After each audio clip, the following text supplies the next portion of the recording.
Hello, welcome to BKB hitech school. आज हम लोग 6.3 अभ्यास जो प्रश्नावली दिया हुआ है 10वीं कक्षा के NCERT पुस्तक में, त्रिभुज चैप्टर का नाम है, उसी को आगे बढ़ा रहे हैं। इसके पहले 6.3 का मैं क्वेश्चन नंबर 12 और 14 बताया हूँ पिछले वीडियो में। आज मैं आप सभी के सामने प्रश्न संख्या 13 बताने जा रहा हूँ। ध्यान देंगे, यह प्रश्न जो है आपके परीक्षा के लिए बहुत महत्वपूर्ण है। क्वेश्चन नंबर 13 को हम अगर देखें तो दिया हुआ है कि एक त्रिभुज ABC की भुजा BC पर एक बिंदु D इस प्रकार है कि कोण ADC बराबर है कोण BAC के। दर्शाना है आपको कि CA का होल स्क्वायर बराबर CB इंटू CD। तो इसी को हम लोग आगे बढ़ाते हैं। देखिए, एक त्रिभुज ABC की भुजा, सबसे पहले हम एक त्रिभुज बनाते हैं। इस त्रिभुज में ABC की भुजा कह रहा है आपके प्रश्न में, बुक में, कि ABC की भुजा BC पर एक बिंदु D इस प्रकार स्थित है, ABC। तो चलिए हम ABC बना लेते हैं। अब कह रहा है कि BC पर एक बिंदु D इस प्रकार है कि कोण ADC BAC के बराबर है। कोण ADC, इसमें D कहीं दिखाना होगा आपको। मान लीजिए कि यह कोण D है, यह हमने एक बिंदु ले लिया। कह रहा है कि BC पर एक बिंदु D इस प्रकार स्थित है कि कोण ADC, ये देखिए यह कोण ADC किसके बराबर है? तो BAC के बराबर है। BAC के बराबर, ये हमने बड़ा वाला ले लिया, ठीक है।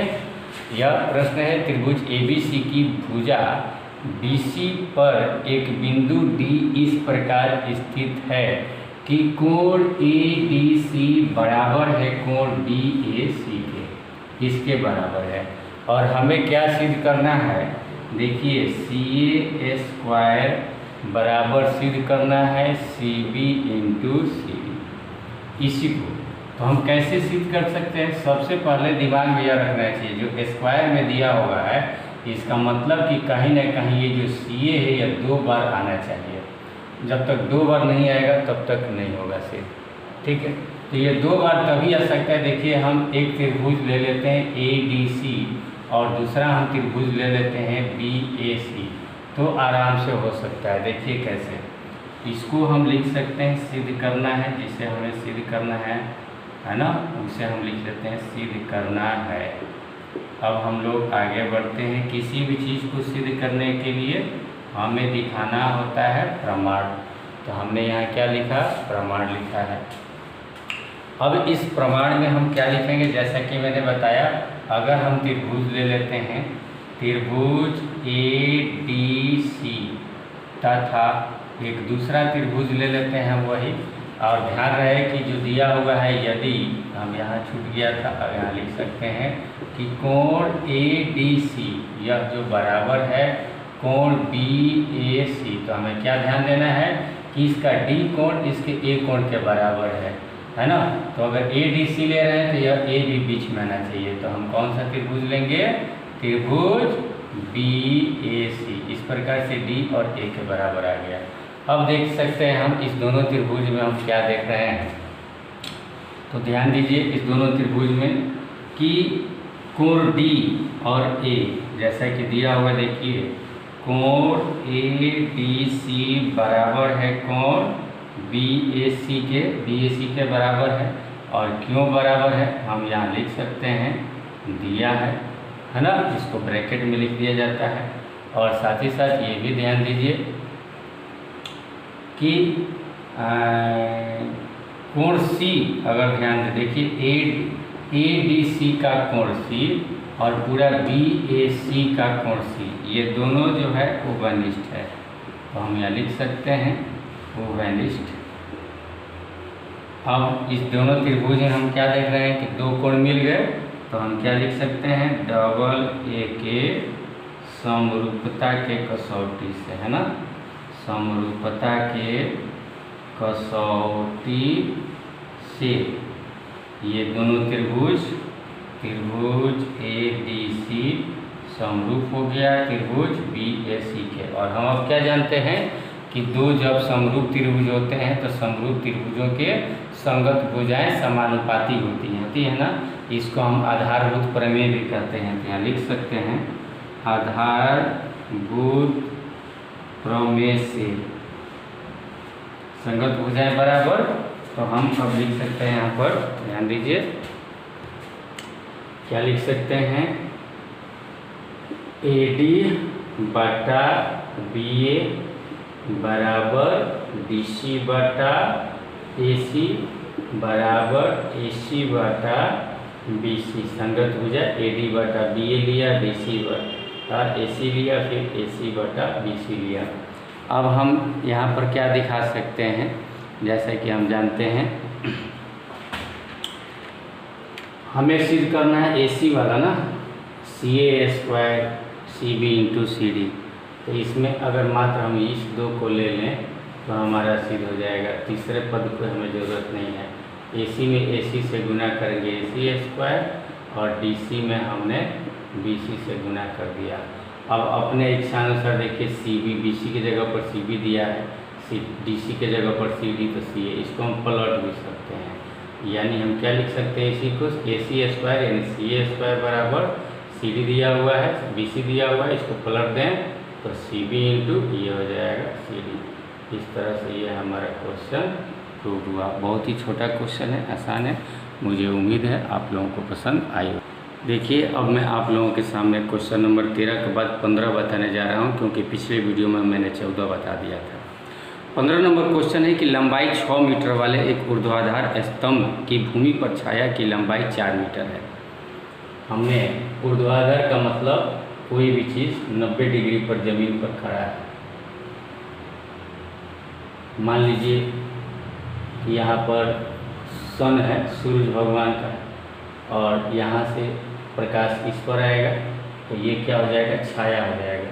ये ऊर्ध्वाधर स्तंभ हो जाएगा। और स्तंभ की ऊंचाई कितनी दी हुई है, हम यहाँ लिख सकते हैं 6 मीटर दिया हुआ, तो 6 मीटर लिख लिया हमने। उसके बाद ध्यान दीजिए, कह रहा है कि इसकी छाया की लंबाई 4 मीटर है। हमने भी कितना लिख दिया, 4 मीटर लिख दिया। अब इसके बाद कह रहा है उसी समय एक मीनार की छाया की लंबाई, मीनार थोड़ी सी बड़ी होती है, हमने थोड़ा सा बड़ा ले लिया है इसको, है ना। और उस समय भी सूर्य इतना ही डिग्री पर ऊपर होता है, और उस समय एक मीनार की छाया की लंबाई दिया हुआ है 28 मीटर, है ना। तो मीनार की ऊंचाई ये निकालना है। तो सबसे पहले चित्र में हम देख रहे हैं तो त्रिभुज, पहले इस जो है उसका नाम हम लिखते हैं ABC, और इसको लिख लेते हैं हम PQR। इसमें हम क्या समझेंगे, जैसा कि मैं बोल रहा हूँ वैसा हम लिखेंगे भी कि यहाँ क्या दिया हुआ था, ऊर्ध्वाधर स्तंभ। तो ये क्या हो गया आपका, यहाँ भी आप लिख सकते हैं, ये स्तंभ हो गया और ये इसका छाया। अगर ऐसा हम लिख देते हैं तो लिखने की ज़रूरत नहीं होती कि माना कि ऊर्ध्वाधर स्तंभ AB है जिसकी छाया BC बन रहा है। चित्र से ये स्पष्ट है, इसमें बताने की ज़रूरत नहीं है। उसी प्रकार यहाँ देख रहे हैं, यह क्या था हमारा, मीनार। तो यहाँ भी हमने क्या लिख दिया, मीनार लिख दिया, और ये इसकी छाया हो गई, है ना। हमें क्या निकालना है, मीनार की ऊंचाई, यानी PQ हमें ज्ञात करना है। तो कैसे ज्ञात करेंगे, तो चलिए हम चलते हैं। सबसे पहले त्रिभुज लेते हैं, त्रिभुज ABC तथा इस त्रिभुज में लेते हैं हम त्रिभुज PQR। त्रिभुज PQR हमने ले लिया। अब इसमें आप क्या देख रहे हैं कि कोण B और कोण Q ये दोनों बराबर होंगे। और क्यों बराबर होंगे, क्योंकि ये 90 डिग्री के बराबर। कोई भी स्तंभ होता है या मीनार होता है वो हमेशा लंबवत ही ज़मीन पर खड़ा किया जाता है। इसीलिए कोण बी कोण क्यू के बराबर हो गया। दूसरा चीज़ हमें यह देखना है कि किसी एक समय पृथ्वी पर अगर किसी वस्तु से जब छाया बनती है या तो उस समय सूर्य और ये जो हम कह सकते हैं उन्नयन कोण सूर्य के साथ जो बनता है वह बराबर होता है। हम यहाँ उन्नयन कोण लिख सकते हैं, कोण सी और इस त्रिभुज में कोण आर, ये जो दोनों होंगे क्या होंगे, बराबर होंगे, इसका आर और यह जो होगा सी। तो क्यों बराबर होगा, क्योंकि यह उन्नयन कोण है। इस हिसाब से इस दोनों त्रिभुज में दो कोण मिल गए। जब दो कोण मिल गए तो हम अब क्या कर सकते हैं, जब दोनों कोण मिल गए तो हम लिख सकते हैं डबल ए के समरूपता के कसौटी से त्रिभुज ए बी सी समरूप हुआ त्रिभुज पी क्यू आर के। और ये जब समरूप हो गए तो हम आधारभूत प्रमेय से जानते हैं।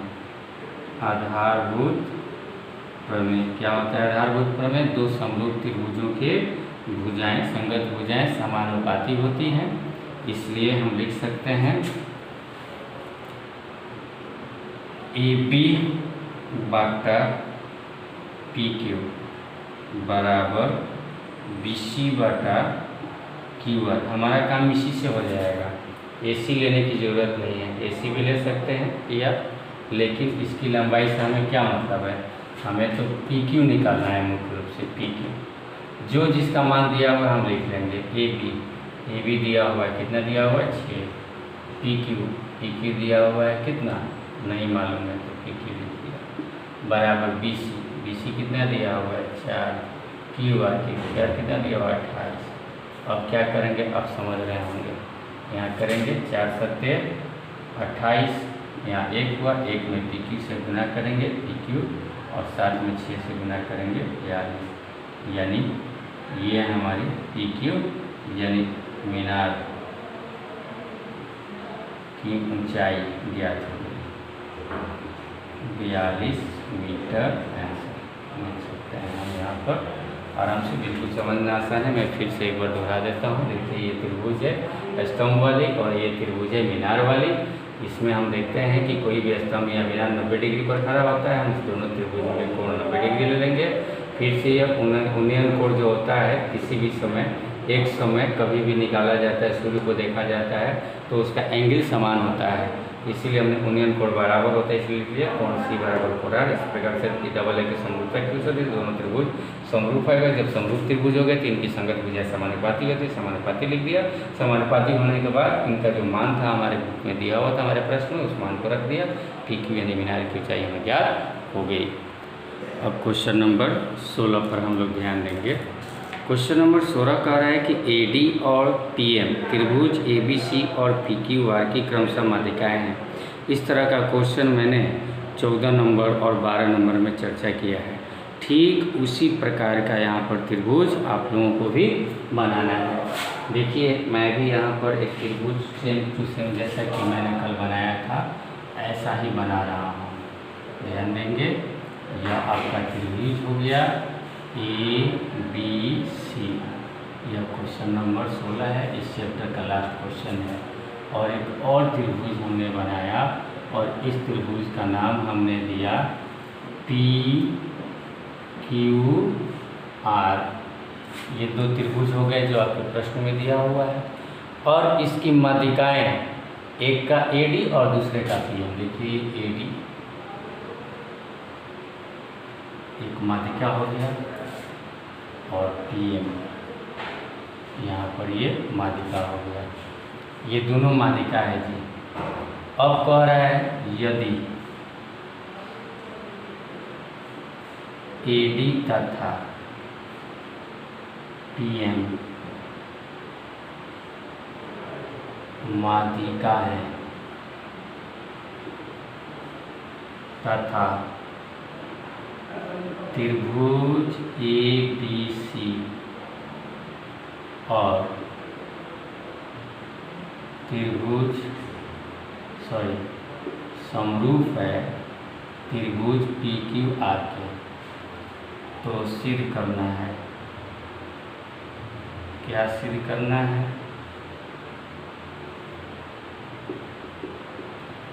सिद्ध करना है ए बी बाटा पी क्यू, ए बी बाटा पी क्यू बराबर ए डी बाटा पी एम। देखिए बहुत आसान है इसे सिद्ध करना। हम थोड़ा सा अगर ध्यान दें तो दिया हुआ है, ध्यान दीजिएगा। हम पहले ये त्रिभुज सिद्ध कर लेंगे। अगर ये त्रिभुज ले लेंगे तो आराम से इसी से ना आएगा, ए बी बाटा ए डी है ना, संगत भुजाएं, इन दोनों को समरूप सिद्ध करना है। यानी त्रिभुज पहले लिखेंगे प्रमाण, और प्रमाण में हम क्या लिखेंगे? प्रमाण में लिखेंगे हम त्रिभुज ए बी डी तथा त्रिभुज पी क्यू एम में हम क्या क्या चीज़ देख रहे हैं। तो देखिए हम कोण बी और कोण क्यू तो लिख सकते हैं। कैसे लिख सकते हैं, कोई बता सकता है? बिल्कुल, त्रिभुज ए बी सी समरूप है त्रिभुज पी क्यू आर के। जब ये समरूप होगा तो कोण बी कोण क्यू बराबर होगा। और दूसरी चीज़ कि ये अगर त्रिभुज आपको मालूम है तो इसी से हम दो भुजा निकाल सकते हैं। देखिए ए बी बाटा पी क्यू बराबर हम लिख सकते हैं बी सी बाटा क्यू आर। और यहीं पर एक काम करना है, हमें इस त्रिभुज को सिद्ध करने के लिए बी डी बाटा क्यू एम चाहिए। यह बी डी कैसे ज्ञात होगा? तो बी सी का जब आधा करेंगे तो बी डी ज्ञात हो जाएगा। यह पूरा बी सी, क्यों? क्योंकि ए डी माध्यिका है, माध्यिका यानी यह दो बराबर भागों में बांट दिया है। तो बी सी का आधा करेंगे तो क्या हो जाएगा? बी डी हो जाएगा। इसीलिए हम यहीं पर लिखेंगे।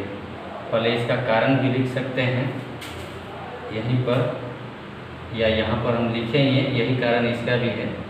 तो यहाँ बी सी बाटा 2, यहाँ हम ऐसे लिख देंगे, चूँकि बी सी बाटा 2, तो यहाँ क्या लिख सकते हैं? क्यू आर बाटा 2। अब बी सी का आधा हम क्या लिख सकते हैं? B D. और क्यू आर का आधा करेंगे तो हम लिख सकते हैं क्यू एम।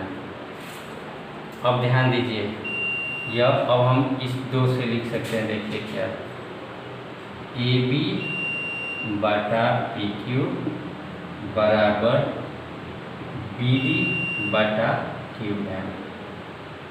और ए बी बाटा और ये बी डी, ए बी और बी डी को अंतर्गत करने वाला कोण बी मालूम चल गया है, और पी क्यू और क्यू एम को अंतर्गत करने वाला कोण क्यू मालूम चल गया है। तो दो भुजा समानुपाती हो गया और एक कोण बराबर हो गया।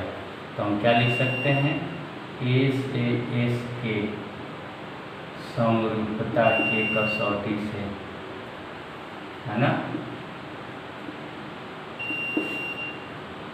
त्रिभुज ए बी डी समरूप हो गया त्रिभुज पी क्यू एम के। और जब समरूप हो गया तो अब हम सिद्ध करना है, जो लिख सकते हैं। देखिए ए बी बाटा पी क्यू, और यहाँ ए डी पूछ रहा है, ए डी बाटा पी एम। यहाँ लिख सकते हैं आधारभूत प्रमेय से। इसमें बहुत आसान था। इस प्रकार से हमारा आज का यह 6.3 चैप्टर जो है ख़त्म हुआ। Thank you.